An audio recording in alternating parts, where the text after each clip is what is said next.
it was your choice, you're not going to plead guilty to something you didn't do. Not, absolutely not. Okay. Talk about your relationship with this corrections officer, how she treats you. There's really no relationship. She was there to supervise us, do what we're supposed to do what we're told. I had 2 prior incidents that led up to this incident with her, but there really is no relationship. Okay. Do you ever curse? I curse.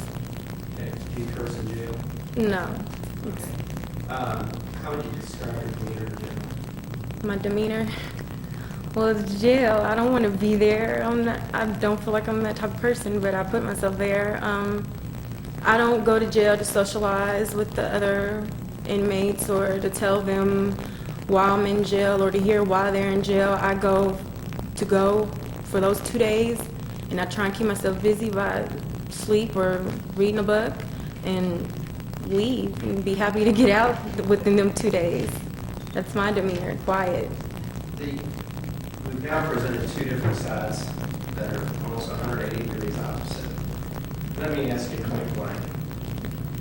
Felons that they get show up and testify, are they lying? Yes. Yes. I'm going to ask that you discontinue the leading, Your Honor. Are they lying? Yes or no? I mean, that's the leading question I'm asking. It's one of those that, if you've heard the story, if he can craft the question differently, fine.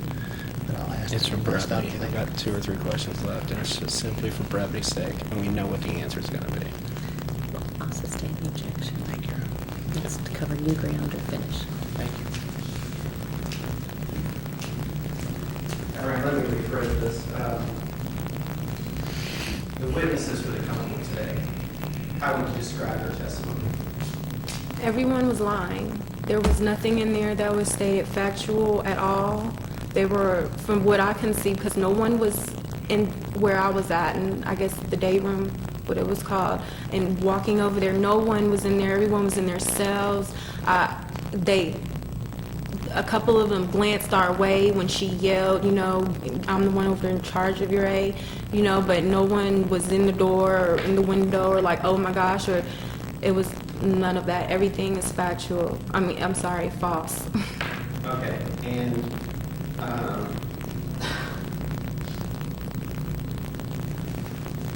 that includes this corrections officer here as well. Definitely. Now, there was someone else there, and you knew their name, Deputy Fox. Yes. He saw something No. at the end. Yes. Okay. Did you see him in court today? No, sir. I have no more questions, John. Mr. Schaus, any other questions?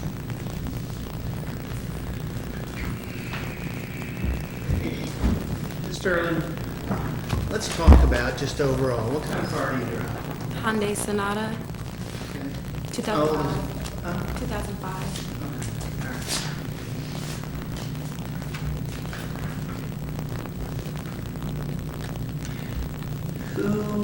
Where do you live? In Radcliffe, Kentucky. Do you live on with your parents? I live with my mom. She had a house built off of Post. We've been there since August. What rank is your mom? E7.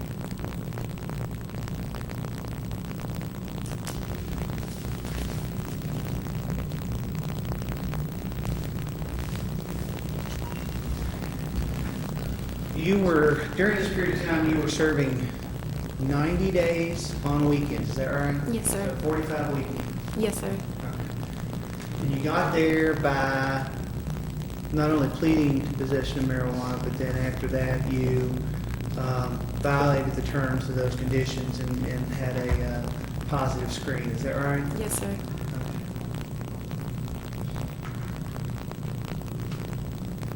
And although you knew you were not supposed to do that, you did it anyway. Yes, sir. So when you're talking about the fact that you always keep yourself quiet and you always follow the rules and you're trying to do that, that's not exactly right, is it? Yes, sir, it is. I didn't really want to be an object or anything from you. I was going through a stressful time, and I've been to court since then, you know, about that situation. But I agreed to those terms, and I agreed with doing those weekends instead of fighting that. So yes, that was correct. But as far as me being quiet and to myself, that's correct as well, especially in jail. So you're just saying that you agreed to those terms on your prior, on that, even though you weren't guilty? Is that what you're trying to say? I violated. It was just stuff that led up to that. But I violated, and that's why I was serving my weekends. And So you didn't follow that court? yes, sir.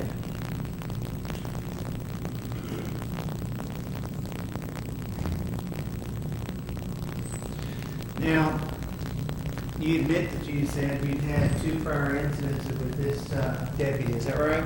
Yes, sir.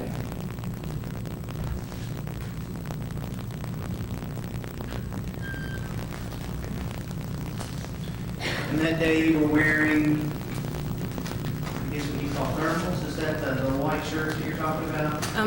For in the winter, the thermals, the long sleeves and the long johns. Yes, sir. And the deputy called you back because she hadn't seen your armband, is that right? Yes, sir.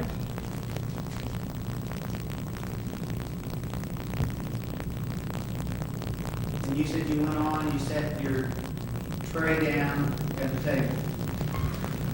I didn't sit down or sit my tray down until after she got done telling me she was going to take me to lockdown when I was done eating.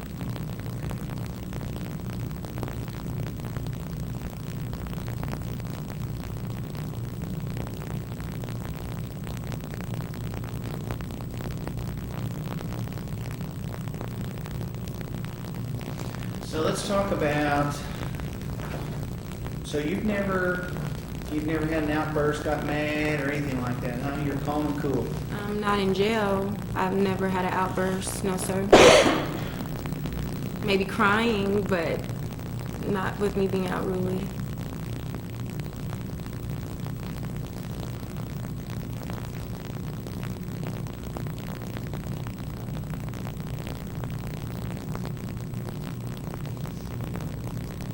So you know all these, let's see, Brienne Hires and Yolanda Olson and Tanya Bell, is that right? Yes, sir. And you have spent a lot of time with them, is that right? Yes and no. Okay. I guess I'm gonna have to ask you to explain yes and no. I'm sorry. Yes, because we were all confined to one area for 48 hours over a course of some weeks. But no, as in, I go in there and as soon as we get in there, I'm laying down, I'm going to sleep. And when I get up, I'm reading a book. Only time I was usually up is to eat and to go to the restroom. So I didn't really socialize with them much, but I didn't really socialize much with them, but in a way I did. I'm sorry, I can't really. Okay.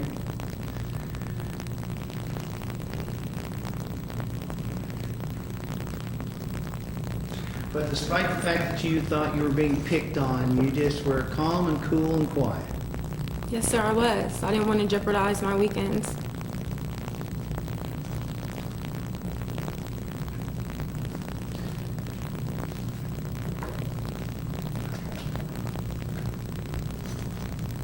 Explain to me how that can jeopardize your weekend. Well, honestly, I don't know, but like as I was stating earlier about the young lady who was like beat to black and purple, I'm not used to jail. I've never served straight time. I've only done weekends whenever, I've been in trouble. And I didn't want to upset any deputy, any of the people in booking. I don't want to upset anybody to where they can say, oh, I'm gonna charge you with this, or hey, I'm gonna pull your weekends. I didn't want to jeopardize that at all, jeopardize me going to school, any of that.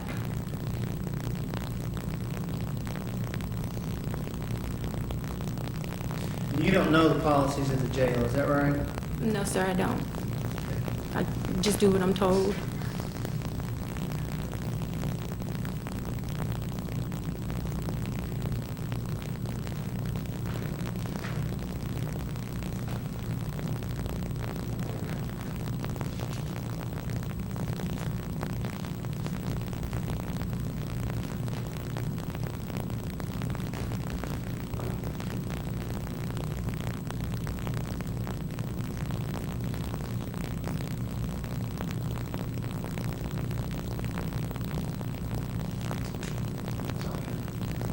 Mr. McLeod?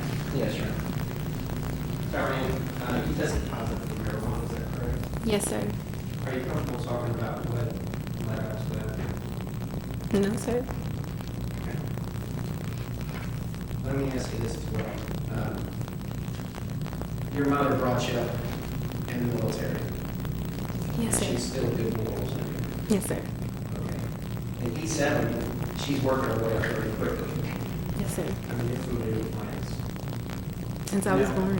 I'm going to ask you a general question about the jail and your observations. And I know you slept a lot. I'm sure you look around. There's cameras in the jail, right? Yes, sir. So in the day room, in the open areas, they might not be in your pocket. There are cameras. There's cameras everywhere. Isn't that correct? Correct. So this could all been captured on camera. Yes, sir. And you heard this correction officer earlier. She decided on what reports she's going to give and what she isn't going to give. Yes, sir. Would it make sense if you're just guessing that she would have been able to pull videotapes as opposed to convicted felons coming in and testifying? Well, I would hope not. I mean, you want the videos I would want them, yes. because they would prove exactly what you're saying. Yes, I would think even if there's no audio, the video can read body language. And I was surprised that there was no video in the discovery. Right. So you were surprised when you're in my office and there was no video that was ever produced. Correct. Okay. And I asked specifically for video recorders. Yes, sir. Is that correct? Yes, sir. All right. No more questions. Any requests? Just a couple.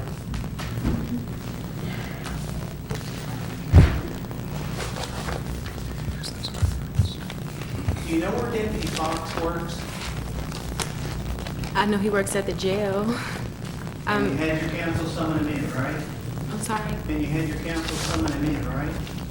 No, sir. Judge, I think it's beyond the scope of redirect. Just one moment. If counsel would approach.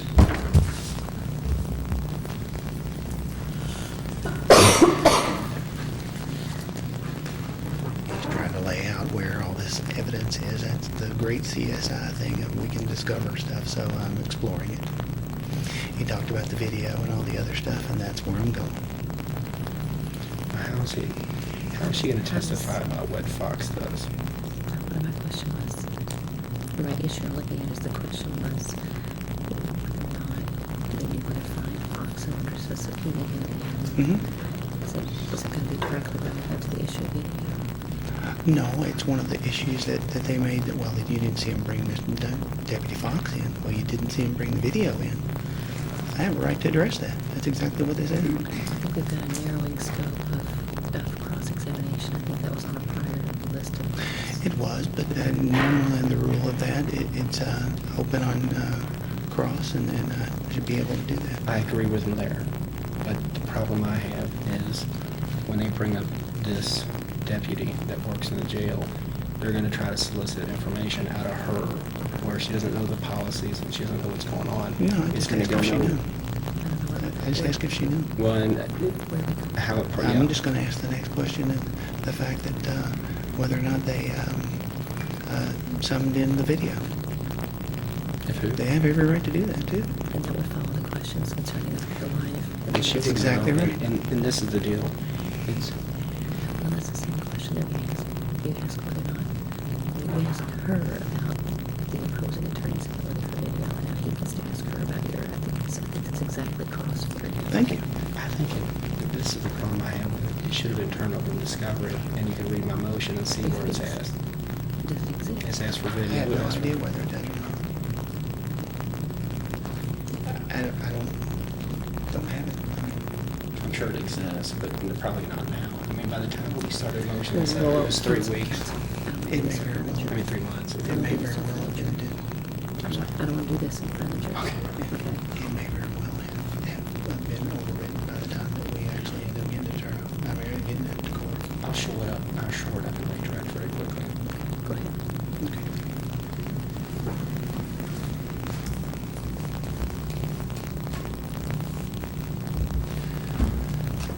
And you don't know if the video was summoned in either, do you? You don't even know if there is video, do you?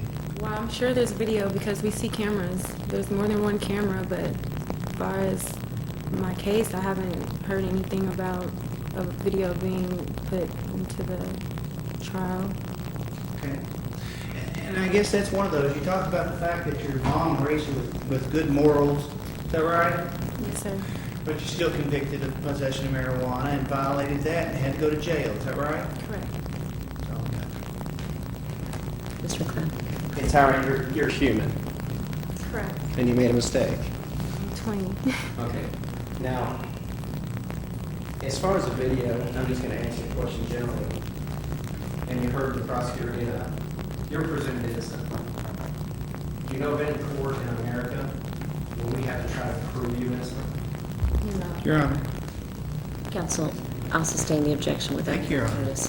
It's not appropriate to ask the lay witness the issues concerning the law. Let's just stick to our facts. I think you had other questions. Now, yes.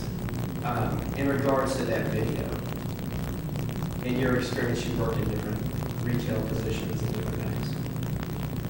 No, sir. Or, Well, I'm sorry. Once. did you ever work in a company that had video? Yes. And are you familiar with some may roll over and take over each other after 30 days, 24 hours? Yes. Okay. I didn't actually get on your case for several months out, is that correct? Yes. Okay, I have no questions. Mr. Schaus, did those questions raise others? No, Your Honor. Thank you. You may step down and be seated with your counsel. Mr. McLeod, did you desire other witnesses? Judge, the defense closes. And Mr. Schaus, do you desire any rebuttal?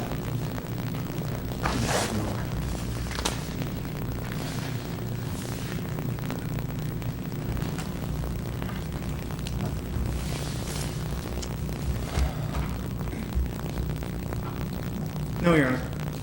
Is that the close of all the evidence? Yes, Your Honor. Thank you. Ladies and gentlemen of the jury, it's the court's responsibility to give you the instructions. First, I'll have those to review with counsel before we give those to you. And then after I give you the instructions, you'll hear the closing arguments from counsel.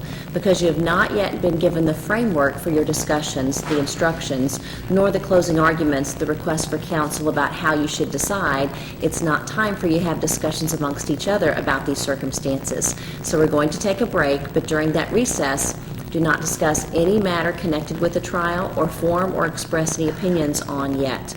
I'll allow you to remain outside in the lobby area if you'll not stay in the courtroom because I'll be doing some open discussion with the attorneys about those instructions and what's appropriate. So if you wait outside in the lobby area, and again, please do not speak with any of the witnesses that have been here this afternoon. We'll be with you shortly.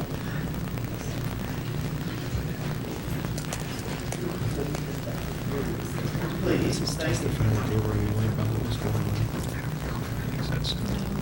You do right.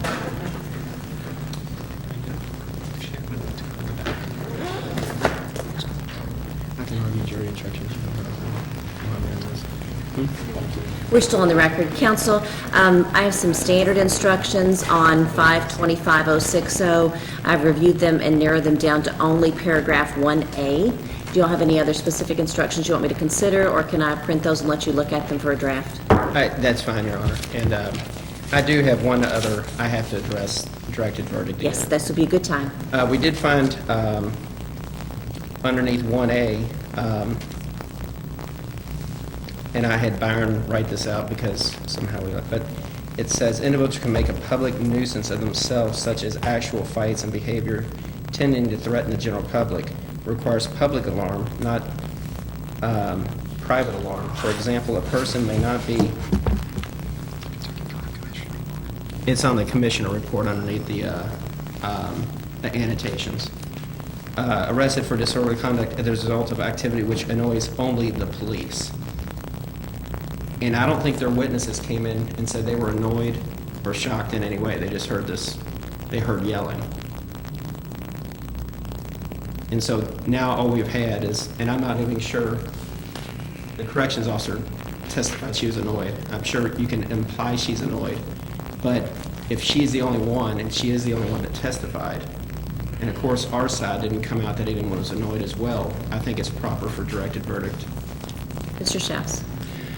Your Honor, the question about with the intent to cause public inconvenience, annoyance, or alarm, or wantonly creating the risk thereof, engaging in, and I'm going to cut out part of that, in threatening behavior.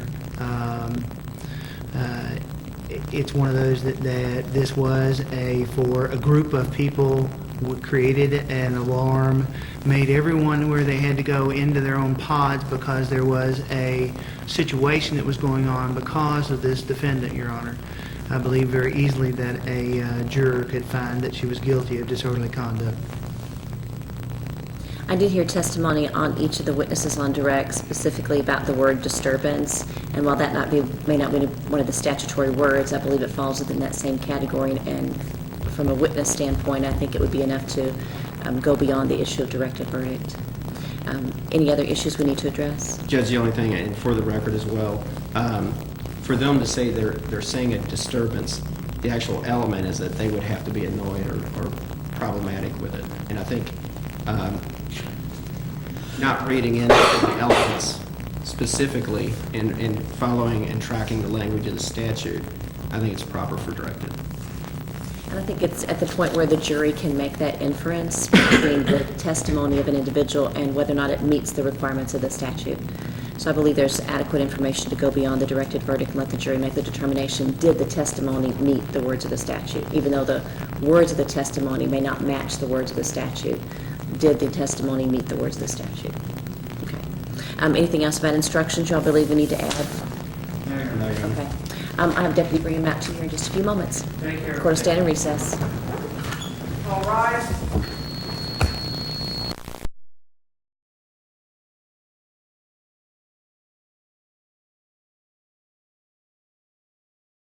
Do the tendered jury instructions, the draft. Yes, Your Honor. Yes, Your Honor. Were there any changes that either of you would request? No, Judge. That would be my book.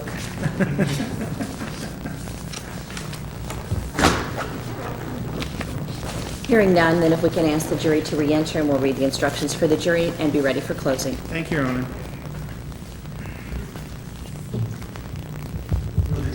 Please. Thank you.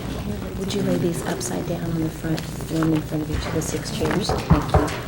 Too excited about it. See you at work. Getting a personal picture.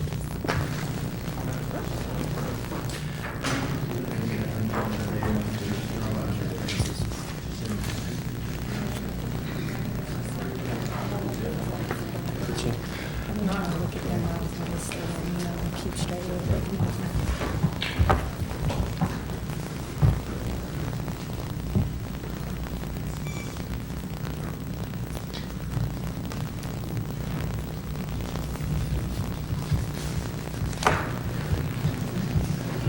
Ladies and gentlemen, it now becomes the court's responsibility to give you the instructions as to the law. If you'll turn over the sheets that are there in front of you, you each have a separate written set of instructions concerning this case. I'm going to read those to you orally. You'll be able to take that with you also into the jury room for your individual use. When it comes time to enter your actual written verdict, I would ask that you would use the original. You'll know it quickly by the paper clip and by the signature then on the second page in the blue ink as the original to enter your verdict form. In the matter concerning the Commonwealth of Kentucky versus Tyran Renee Sterling, instruction number 1. Under the evidence presented to you in this case, you may find the defendant not guilty or guilty of disorderly conduct. You will find the defendant guilty if and only if you believe from the evidence, beyond a reasonable doubt, all of the following. A, that in this county, on or about February the 5th of 2011, and within 12 months before the issuance of the warrant or citation herein, in a public place, and with intent to cause public inconvenience, annoyance, or alarm, or wantonly creating a risk thereof, defendant B engaged in fighting or in violent, tumultuous, or threatening behavior.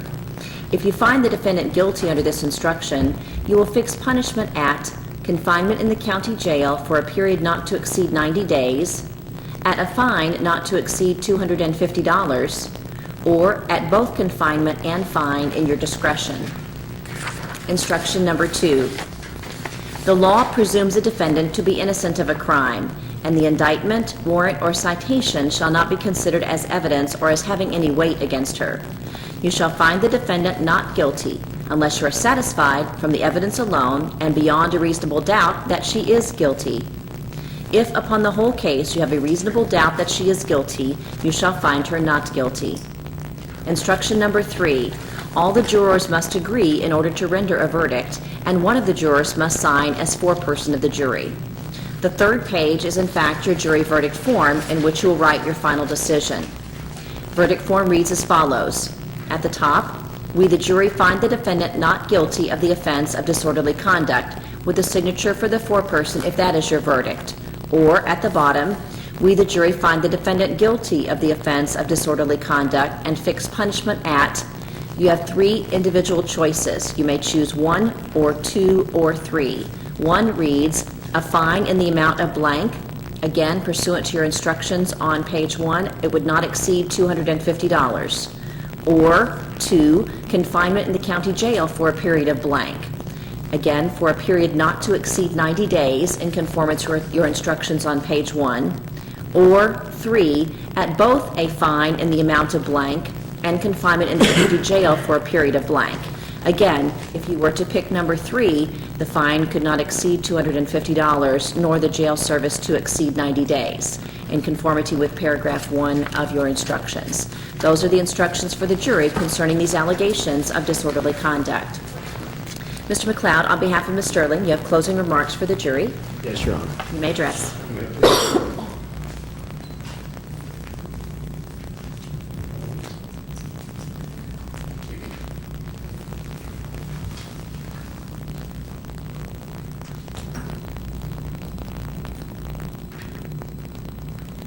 Ladies and gentlemen, before I start my opening, I want to thank you, because I can tell everyone was attentive and listened to all the testimony, and I'm sure they'll come back with the right decision. And I think that the judge gave us a very fair trial. The evidence came in exactly the way I expected it to come in. And you're going to have a tough decision because it's a testimonial case. But it shouldn't be a testimonial case. And I didn't think about this to the end, and I should have.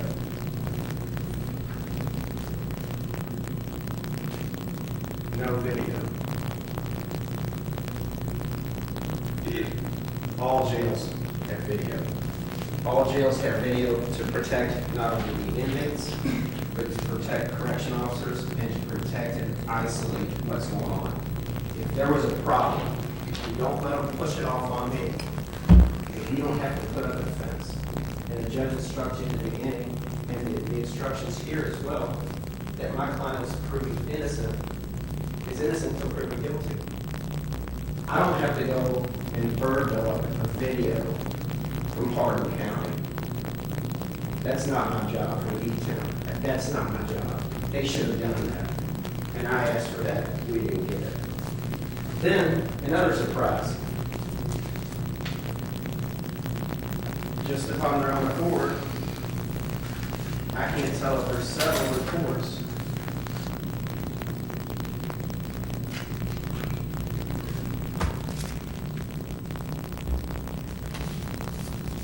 that don't exist either. And then I want you to think about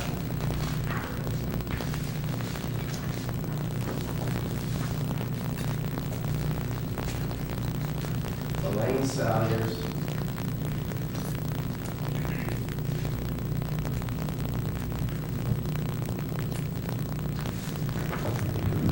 Charlie Jones, state inmates.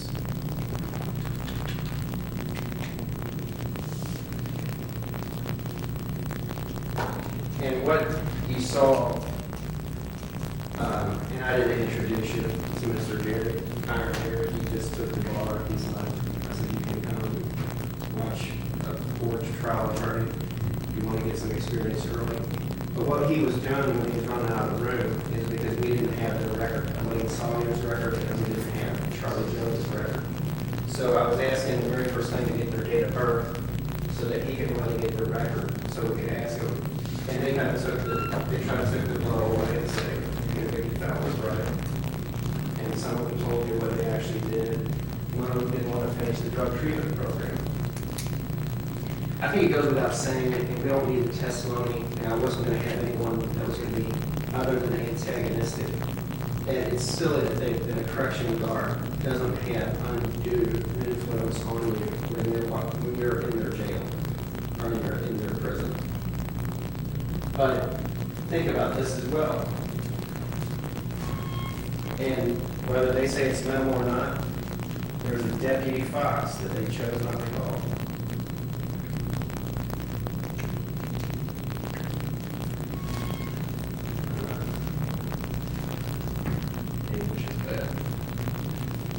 A Deputy Fox who at least saw and could have testified to the demeanor of my client as well. She swam alone. She surrounded herself by 2 felons. Illicit 4 in discovery, but only called 2. But no one else from that correction facility showed their face in this courtroom to help her. There are 60 people there. Deputy Fox, he showed up, he's a witness. And there was other people there. There's people that work in the booking and the Sally Port. There's other people inside that jail, and it's not that big. And what did they do? They chose not to show up. And why they chose not to show up, you can draw the implications. They don't want to get caught in it. They pull the video, just like the reports. Get rid of the report. You don't want the video. It's not showing what you have. You draw those conclusions.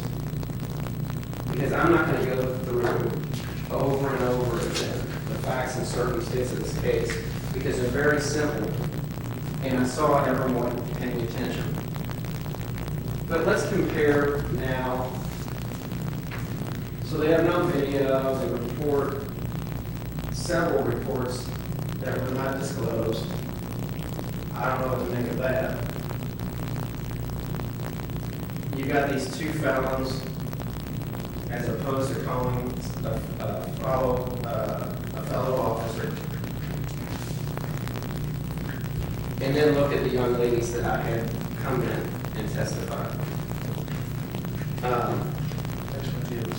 And we talked about it voir dire, and I'm not very good at voir dire, but we all agreed on how do you tell someone's telling the truth? You know, if the story comes out easily, you can't shake someone who's telling the story. So when he's cross-examined, they were all very honest, to a fault. You know, I made a mistake. I did 90 days, but I accepted it. She's not going to accept something she didn't do.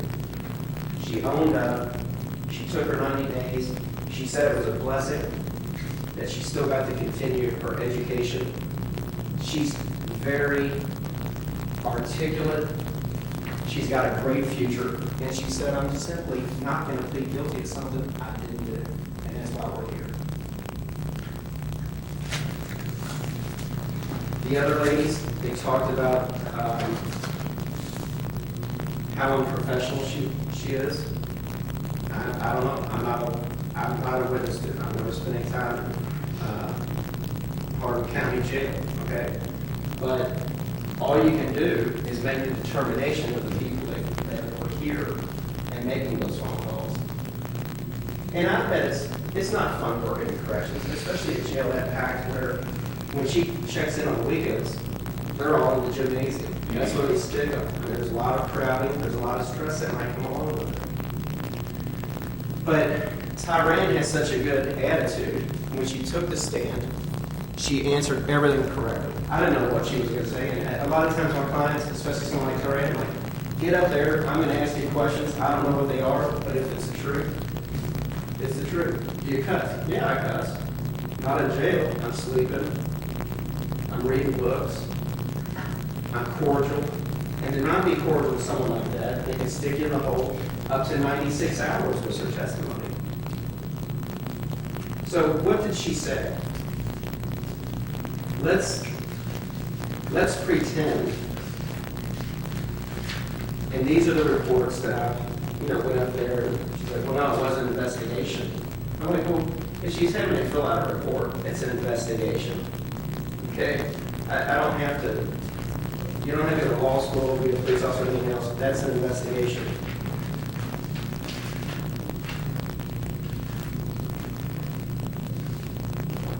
It says, what she states is that if we was out on the streets, I'd take care of your ass. Well, if we was, you heard Tyrann talk. She doesn't talk like that. If we were out on the street, we might have some words. It's just not who she is. But she certainly didn't say if we was out on the street. It's written poorly. It just didn't happen. It's make-believe. It's complete fiction. And she did it to cover herself. And that's why the video didn't exist. And that's why those reports disappeared as well by not only the Commonwealth Attorney's Office, but her superiors.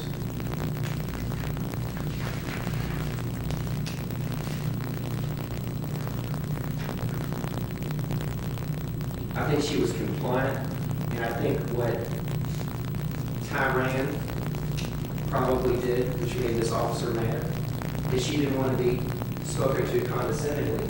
And she's in a rock and a hard place. Here she is in jail, she's accepted her punishment, and she's having a menstrual cycle. And the one girl, and I felt badly about it, but I said, I'm going to ask you a personal question. And she says they're horrible. The things they get you in jail, they leak, they're bad, your baggy pants, it can make a mess. All of this holds true. So Tyrann's big problem was, and which probably made this officer mad, is she wasn't going to listen to her when she wanted 2 pairs of whites. She wanted her 2 pair of whites to save herself from further embarrassment in jail. Okay? That's what happened. And it sent her over the edge. And no inmates, and I'll hand it to these young ladies, no inmate's going to come in and testify against knowing good and well, especially if they're long-stay inmates, against this lady. Because the SAT program, they're doing state time. They're convicted felons. They're in a different position than my client and the people that came in and talked to her. And they didn't have to come in. They don't hang out on the outside. They came in to do the right thing. And they weren't necessarily vindictive in their explanations are that they all thought she was unprofessional, treated them poorly, or condescending. And that's fine, but no one needs to be treated like that.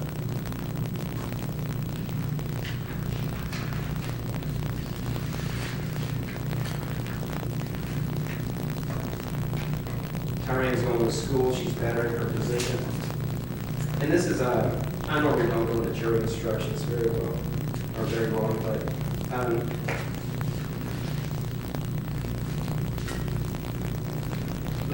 let me talk about, and if you read the jury instructions, it says, in a public place is what disorderly conduct reads. Okay? So she first charges Tyrann with terroristic threatening. The prosecutor comes in and is like, that's not terroristic threatening. I bet it's harassment. Okay, so then when we get ready to go to trial, they're like, well, we want, something that may carry time if we can do that, so they change it to disorderly conduct. It simply doesn't fit the definition of disorderly conduct. It wasn't terroristic threatening. It's really not harassment. So then the disorderly conduct theory comes from out of nowhere, and that's what they're going to try to take a bite at the apple on. It simply isn't. And if you read it, it says, in a public place, which is not a jail, I can't just walk into jail and hang out and get a hamburger if I wanted to, or bologna and orange drink, which they serve in Jefferson County, and the bologna's usually great. With the intent to cause public inconvenience, annoyance, or alarm, or wantonly creating a risk thereof. Okay, with the intent. There's 4 different types of me culpas, which are in criminal mind. There's reckless, there's wanton, there's knowingly, and there's intentional. Her goal has to be with the intent to cause us disruption. First of all, it's not a public place. The jail is not a public place. But she has to have the specific intent and in her behavior, and this is if you believe what the Commonwealth pressed forward. This is even if you believe, if you just say, tyrant, you're wrong, we don't believe you, we don't believe the young girls who came in, very nervous, and did very well, I thought. I mean, with no prep, because I'm that type of criminal. They're tell the truth. You have to believe she had the intent. Okay? We're saying none of this happened, and I think they were very truthful. And we're asking them, at the end of the case, to find her not guilty. But even if you could believe this story, the missing video and everything else they failed to prove, even if you believe that happened, she has to have the intent, and she didn't. You saw her demeanor on the stand. When the prosecutor was jumping on her, you saw her demeanor. If anything, she gets nervous, she starts to laugh. You know? She came off exactly how I know her. Over the last 9 months, or however long it's been, she's come off exactly that way. She's so upset about it that she just simply wasn't going to take any type of plea agreement. She wasn't going to do it. And she wants her day in court, and I respect that. And you know that because she took responsibility for her own things, but not this time. And so the right thing to do is to go back. What I would ask you to do, and I'm 43 years old, and for some reason, not that I want to be, but I've never been on a jury. When you go back to the jury room, the judge will instruct you to discuss it and listen to each other's ideas. But whether it's for me or against me, if you simply don't believe one side or the other, and I know it's getting late, it'll be 5 o'clock, whatever, dinner time, stick by your nose. Have a meaningful discussion.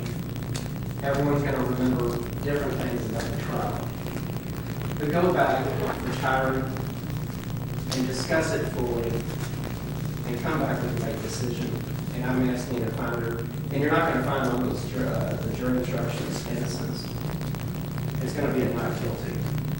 And it's their duty to prove them guilty beyond a reasonable doubt. And I say, with our testimony, which was impeccable, and these 4 points, just these in and of themselves, you know it's on video. It wasn't in a private area. It's not in a dressing room.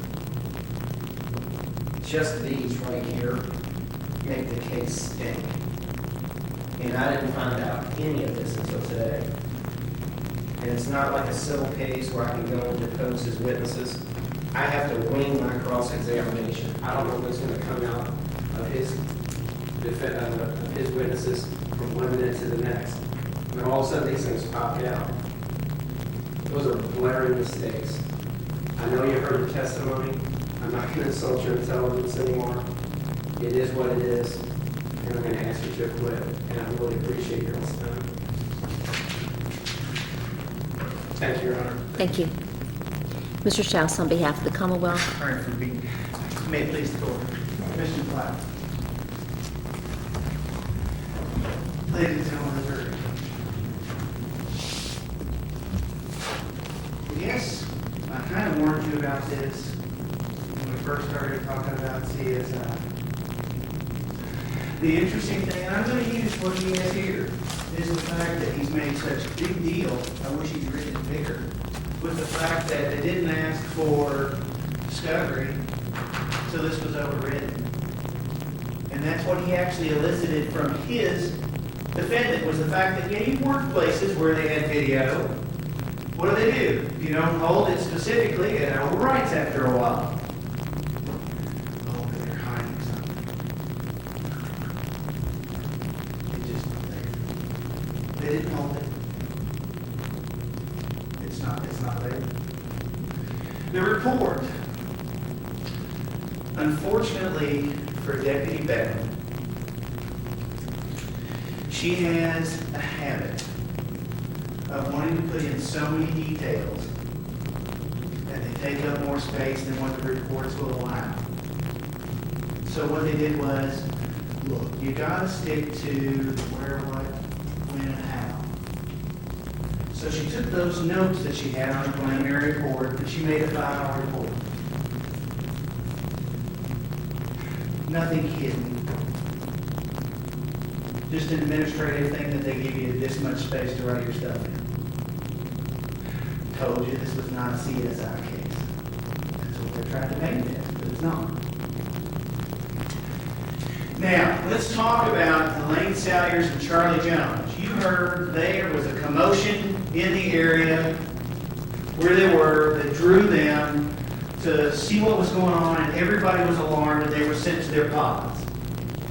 The interesting thing that the defense missed here was the fact that they said, oh boy, they were under a lot of influence that they had to write those statements. Neither one of those ladies is in jail. Today, they could have very well came in and said no. And nothing would have been happened. Nothing would have happened to them.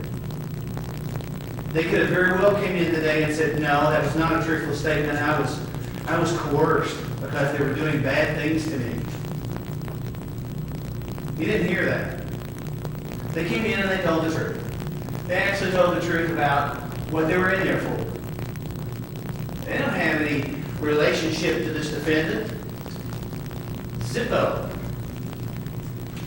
Let's talk about the relationship with the defendant for all the witnesses she had come in here. And the ones that didn't actually see the statement. Because the door was actually closed. No, wait, they think that's open. No, it's closed. They didn't get their story straight. The story you heard from the two ladies that came in here to testify was consistent. That's what they heard. That's what happened. Her friends that came in and tried to keep her from getting in trouble. Oh no, not ever. She would never. In fact, you know, this defendant cusses, but by gosh, she would never do it in jail. And her mom gave her such good morals that she got convicted of possession of marijuana. And it's one of those where the defense wants to talk about, I owned up. I did. No, I got caught. That's why I had to go to jail. If she'd have served out and if she'd have gone through, not had positive tests, she would have never been in jail. She got caught. She didn't fess up. She didn't come in and say, you know what, I've been smoking marijuana. Could you send me to jail? No, she got caught. That's exactly what happened here. She got caught.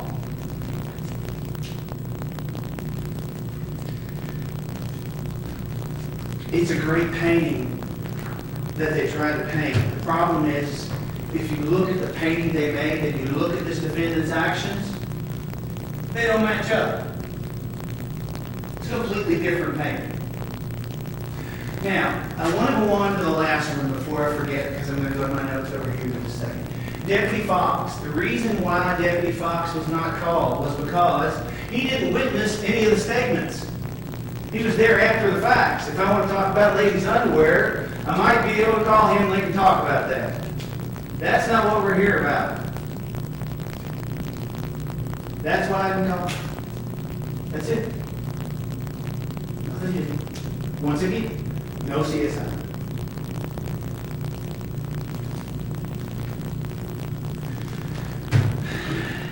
You know, the next thing that the defendant says is, yes, and this was solicited by her counsel. You're human. You made a mistake, didn't you? She said yes, and she had to go to jail. She made a mistake when she got angry with the deputy and mouthed off and made threats. Now she wants to get away with this mistake, though. And let's talk about terroristic threat, or the terroristic threatening. And the reason that, and he discussed this, the reason this doesn't fit terroristic threatening is because it was considered what is called a conditional threat. If we were out on the street, it's not, I'm going to kick your rear end, that's a terroristic threat. If we were out on the street, it's a conditional threat. It doesn't fit that. But you know the problem, and one of the reasons why this is such a concern is because you've got 60 to 1. 60 to 1. You've got this deputy having to take care of 60 people to make sure that there's not a ruckus that can spread to the others. It was a dangerous situation. Very easily other inmates join in. And in fact, you know, that's the thing about it. That's one of the reasons why I took her out of the gymnasium was because of her all little friends were there with her. They were trying to separate her out and put her in isolation cell.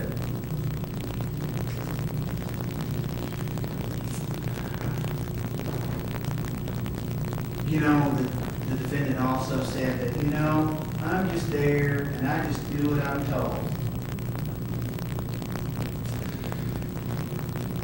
Several minutes before that, she admitted that the fact that she was told she couldn't take anything with her into the isolation cell, and she said, no, I'm taking it anyway. Remember that. I just do what I'm told. No, I just do what I'm told when I feel like it's what I want to do.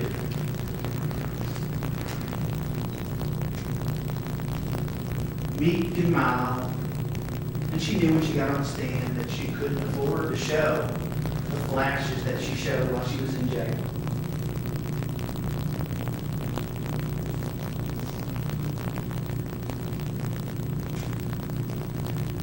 The two ladies that came here and testified didn't have to do it. They could have come in and said, I didn't tell the truth. It's not true. All of their witnesses didn't hear the statement, the threat. They were in the other room.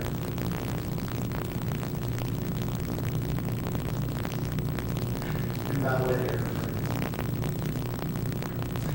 But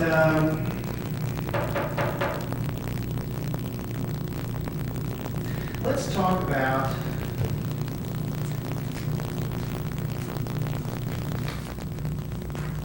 disorderly conduct. Disorderly conduct, the public can be defined as where a group of people can gather, are gathered. You heard Charlie Jones talk about the fact that they were all out in the common area and were told to go into their individual pods because of the ruckus that this defendant was raising. There was a group of people there. That qualifies as public. Exactly what it is. In fact, you know, if there was somebody out on the street that was not in a confined area and it wasn't 60 to 1, you know, this wouldn't have been as much concern. It wouldn't have been as much a dangerous situation as it was.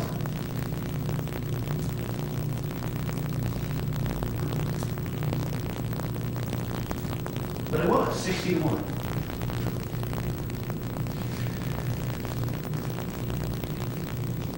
And it talks about engaging in fighting or in violent, tumultuous, or threatening behavior. If we were out on the street, I'd get your ass. Now I know she wants to, be put on a pedestal here and act like, well, I got her once in a while. But no, in jail. I do what I'm told in jail. No, wait a minute. I do what I'm told in jail when I want to do what I'm told in jail.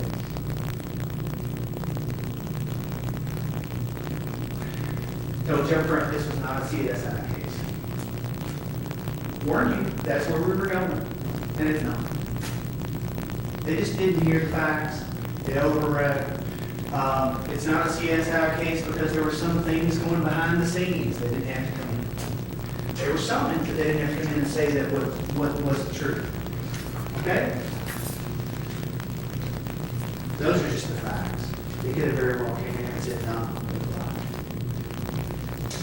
No, but you have to look at the alliance between the ladies that came in that testified for her.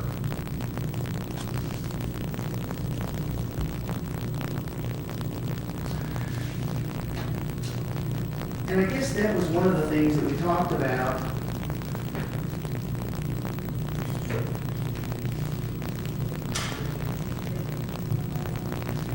This defendant was indignant and I demand respect, and you're going to give it to me the way that I want it. Exactly what she was doing. She was expressing that. She's guilty of disorderly conduct.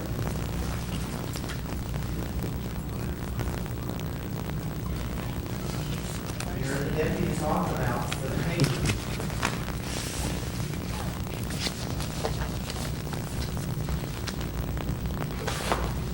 It was a dangerous situation for the other inmates as well as this deputy. The defendant created this situation.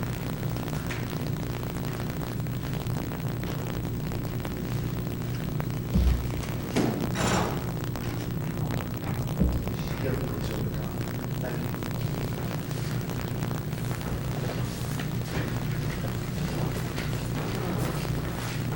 Could you raise your right hand, please?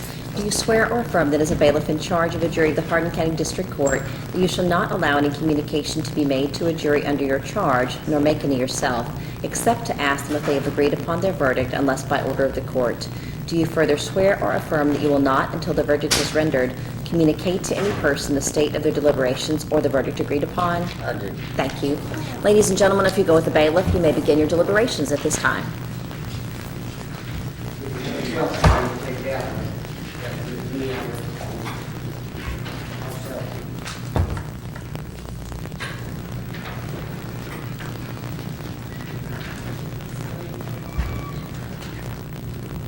While the jury is deliberating, the court will stand in recess. You're welcome to remain in the courtroom or the immediate adjacent lobby where the bailiff can reach you. Okay, thank you. Your Honor.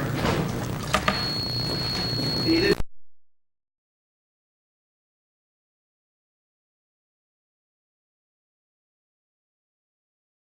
Disorderly conduct. Was that in fact the individual decision of each of you? And do either of the individual attorneys request a polling of the jurors? No, Your Honor. Thank you. Ladies and gentlemen, I appreciate the time and attention that you've given to this case. As counsel said, you listened carefully, and I appreciate that fact, especially on Friday afternoon. Please listen to the jury answering machines in the next couple of days. We've had some individuals on Panel A that have been excused from service for medical emergencies and surgeries and issues, and we're going to be restructuring some of our Panel A and Panel B. A couple of members of Panel B will become members of Panel A for the rest of September. And Mr. Hawkins, Mr. Hawkins, right? I'm thinking you're one of those two that gets switched. So you especially listen really carefully, okay? Because I'm pretty sure that you're one of the two that got picked from B to go to A. You must be special. Okay, must be.